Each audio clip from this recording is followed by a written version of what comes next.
You weren't born a hero.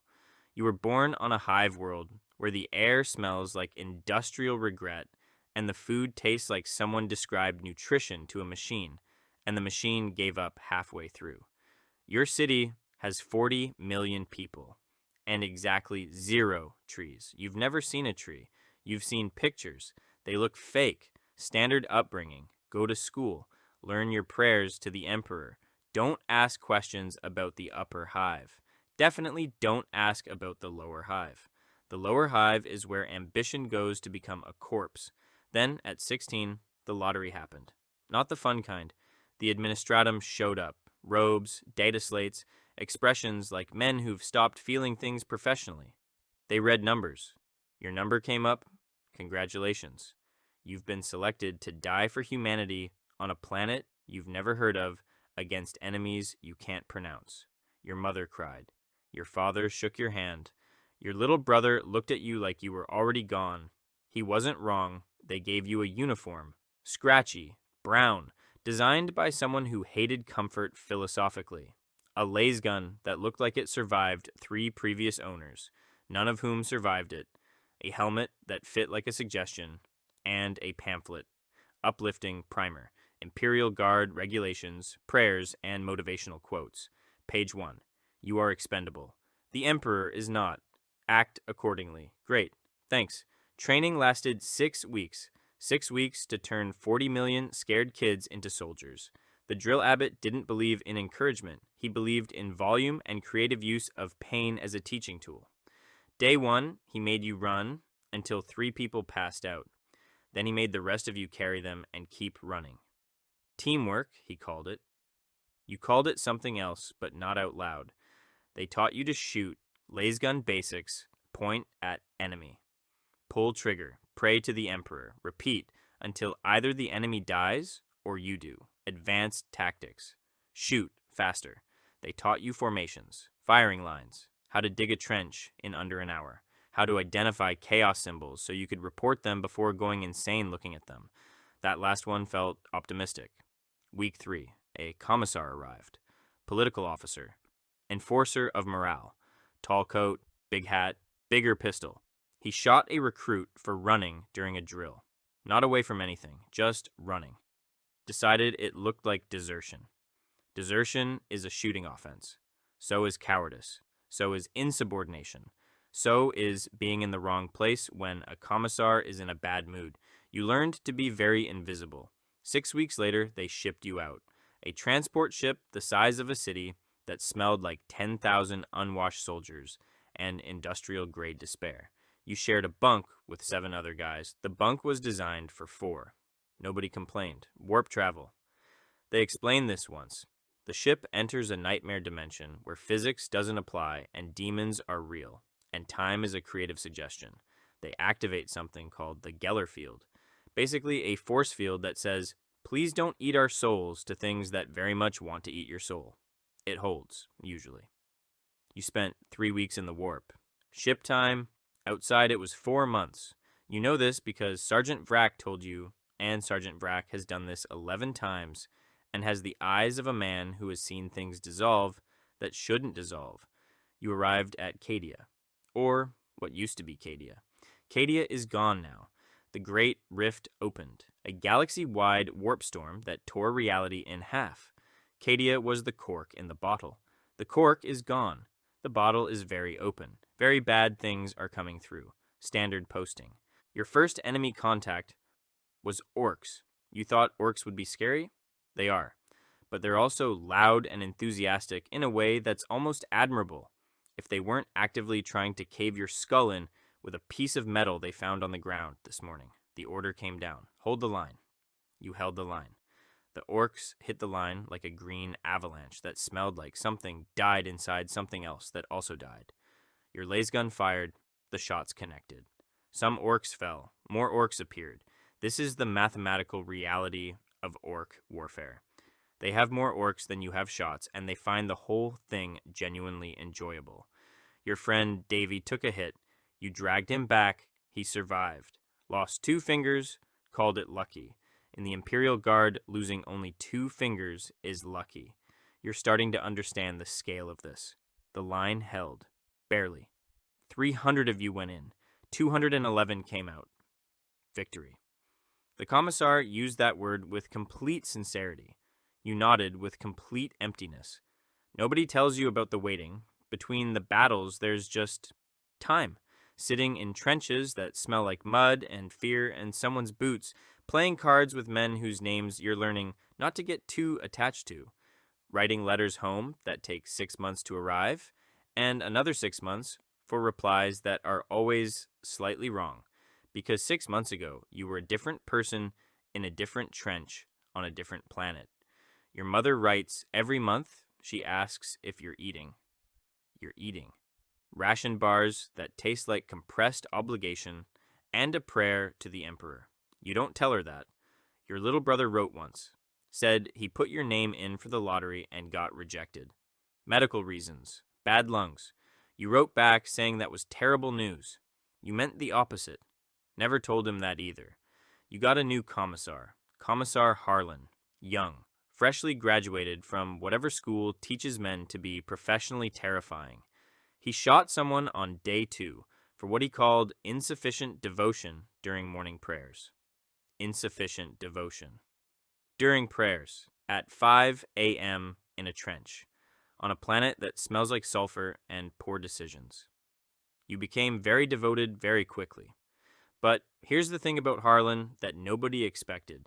He was also completely insane in the other direction. During the siege of Vostok Station, he walked directly into a chaos firing line because retreating wasn't in his vocabulary. Literally. You checked his vocabulary. It wasn't there. He killed 8 heretics with his sword before anyone else reacted, then turned around and told you all to stop standing there and start shooting. You started shooting. Turns out terror is a good motivator in both directions. You were more scared of retreating than dying, and somehow that made you better at not dying. Imperial Guard psychology works in ways that don't survive close examination. Then you saw them. Space Marines. Actual Adeptus Astartes. 8 feet of gene forged superhuman in ceramite armor that cost more than your entire planet's GDP. They walked through the same firefight you'd been pinned down in for 6 hours. Walked, not ran, not crouched, walked. Like the bullets were mildly inconvenient weather. One of them picked up an orc that weighed 400 pounds and threw it at another orc. You'd been shooting at orcs for 6 hours. He used one as ammunition. They cleared the position in 4 minutes. 4 minutes. Your squad had lost 3 people holding that position. The Space Marine lost 0. He didn't even reload.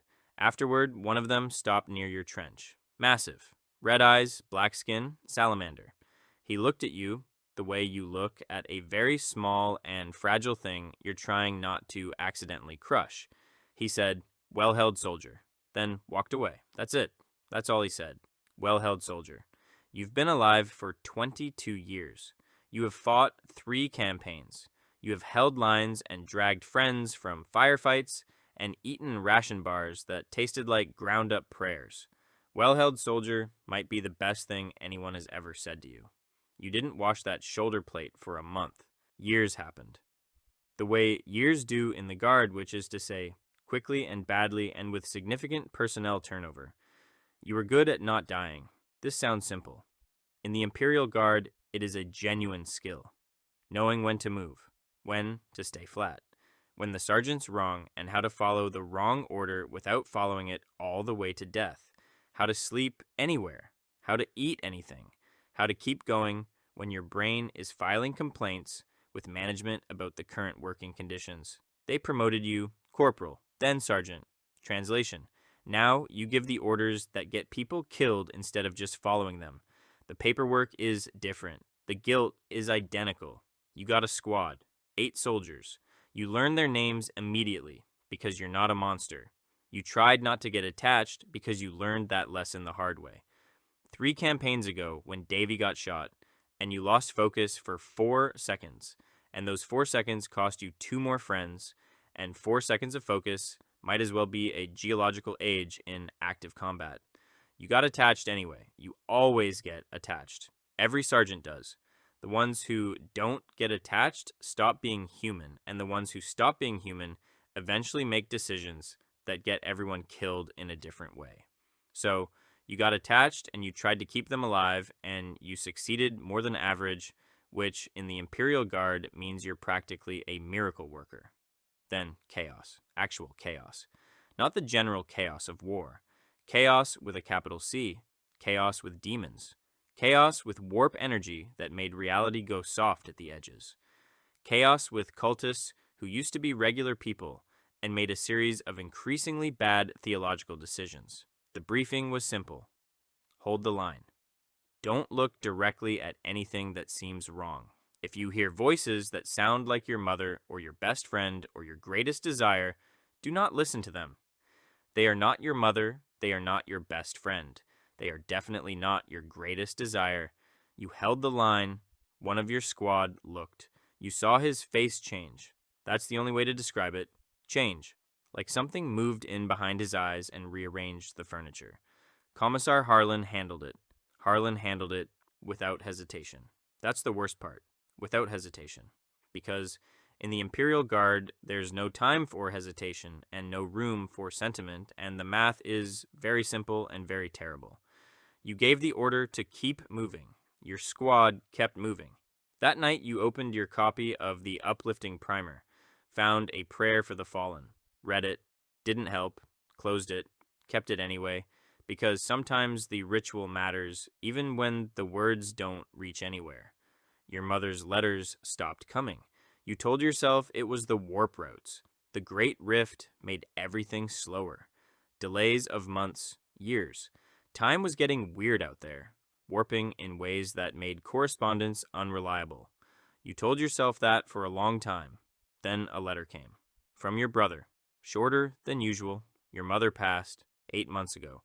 He waited to tell you, because he didn't want to put it in the warp and have it arrive before she died or after you did. Warp time is like that now. Letters arrive out of order. Grief arrives out of order. You sat with it for a while. Then you folded the letter, put it in your breast pocket, got up. There was a briefing in 10 minutes. Your squad needed a sergeant who was present. Grief is a thing you carry, not a thing you stop for. That's not healthy. That's just the Imperial Guard. Long campaign. Multi-year deployment on a death world.